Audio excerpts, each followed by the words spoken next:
5 million shillings here. Mama, we wish you the best. We know that our brother will definitely get justice in the near future. You would like to check? From your 5 million shillings here. The gesture of Madam Deputy Speaker. Thank you so much.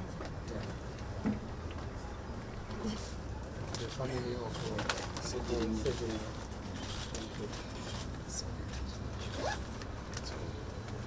Speaker kyemusaba atukusiza obubaka bwaffe babenga babawa bbeeyiro baveeyo kuba nange obulamu sikyayina bannange njagala mbabuulira ekituufu kubanga era obulamu sikyayina engeri gye ndi mulwadde wa kibumba ng'ate Ssegirinya yannyamba.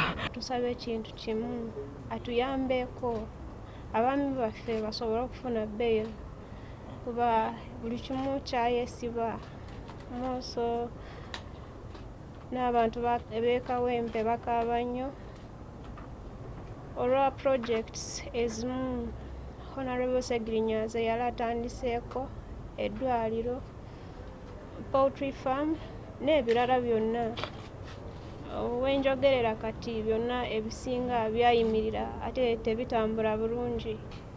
Ffe tetumanyi oba baakola oba tebaakikola kubanga tetumanyi lwaki bagenda mu maaso ne babakwata. Tetuli ba judges, tetugenda kusalawo musango. Ekintu kimu kye tusaba babawe bail bafulume wabweru bawoleze nga bava abweru kubanga waliwo ebintu ebimu ebiri mu maka obulamu bwe tuyitamu nga weetaaga omwami wo munno waakubeere kumpi musobole okukuza abaana batubuuza ebibuuzo n'okoowa obbaddamu. So embeera gye balimu si ennungi ennyo naye tulina kwongera kusabiragana nga mu kyo Parliament egezaako nga nabo bwesobola erabe nti liyala ebintu ebyo biggwa kuba kati biri ebintu biri mu kooti nga kyeyagala babawe speed trial balabe nga babigonjoola bw'eba eriyo ekitagenda bulungi tukimanye.